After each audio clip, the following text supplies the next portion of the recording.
Hey, good morning, everyone. Today is day 2, part 2 of talking about forbidden emotions. And I wanted to talk today a bit just about this shame. Because I'm going to read this. This is actually out of my book, but it also is a quote from a woman named Janice Berger.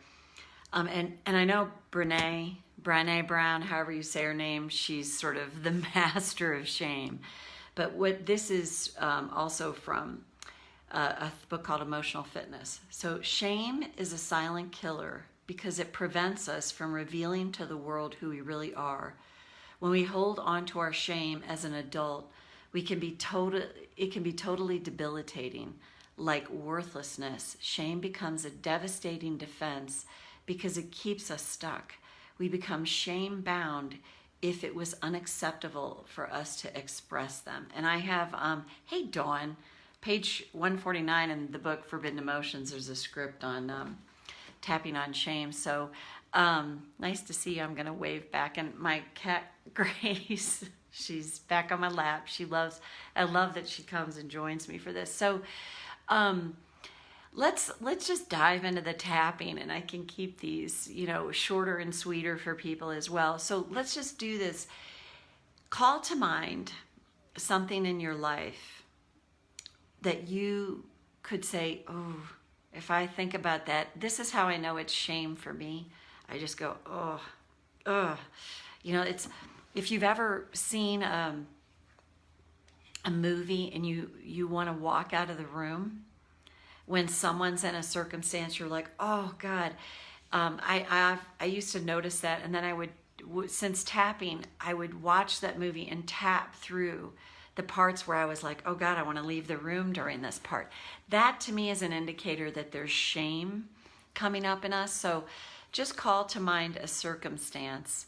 And I highly recommend you do that. If you watch a movie or watch a show or anything and you find that you're triggered, like somebody's making a public declaration of their wrongness or something, or if you've ever watched something and you feel like, oh God, I just can't watch this, I highly encourage you to watch it, but keep watching it and tap through it as many times as you need to. It can really help to release that, because it's being triggered in you right now, and it's the perfect roadmap on what to tap on. So just call to mind something in your life that you're like, oh, if it makes you cringe, or when you think about it, it's maybe a circumstance, a situation, a behavior that you had that you're like, oh God, I just cringe thinking about it. And let's tap.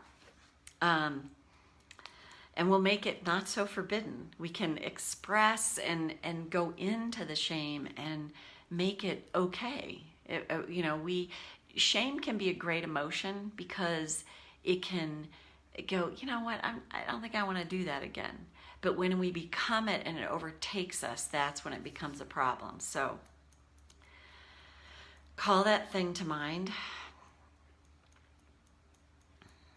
And as much as you can, if you're not feeling it right now, don't worry, just keep tapping. Even though when I think about this, I want to cringe. I feel ashamed. I choose to acknowledge I feel this way now.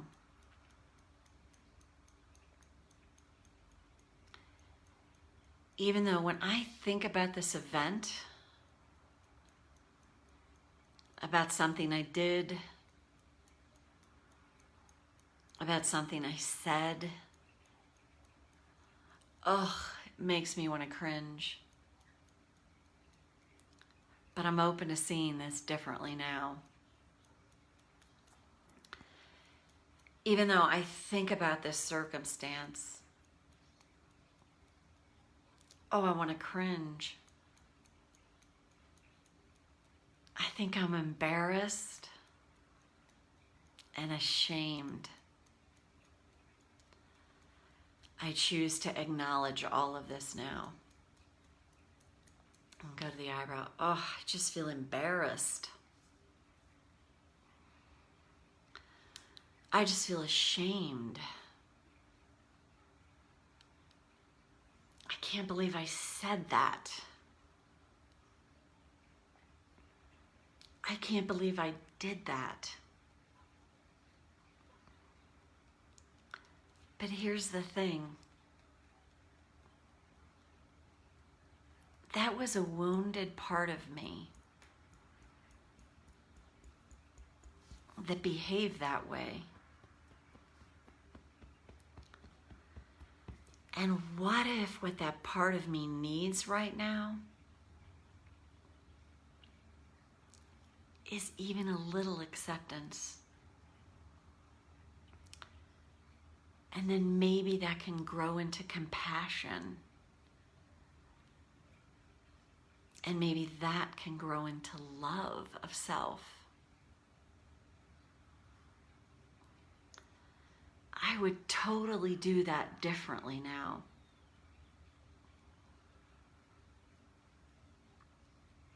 I totally would. So can I look back at that part of me that behaved that way and just consider sending that part of me some love? That might be too much to ask. But could I maybe find some acceptance, some compassion? Because the part of me that behaved that way was wounded and just trying to figure things out. And that part of me was really triggered. So I said that. Or I behaved in a way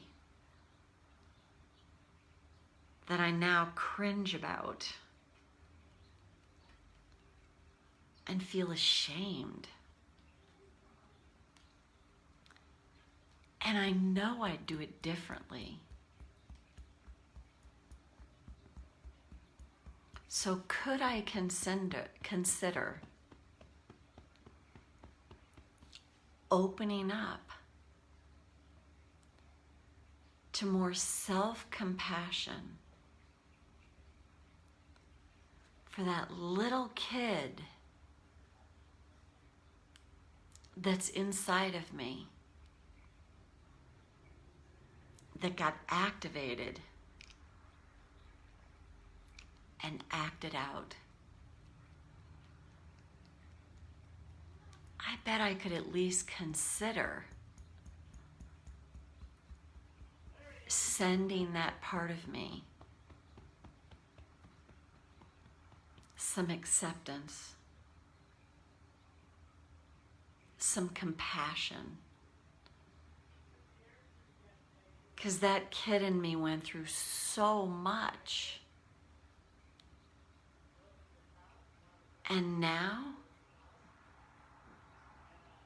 I have this opportunity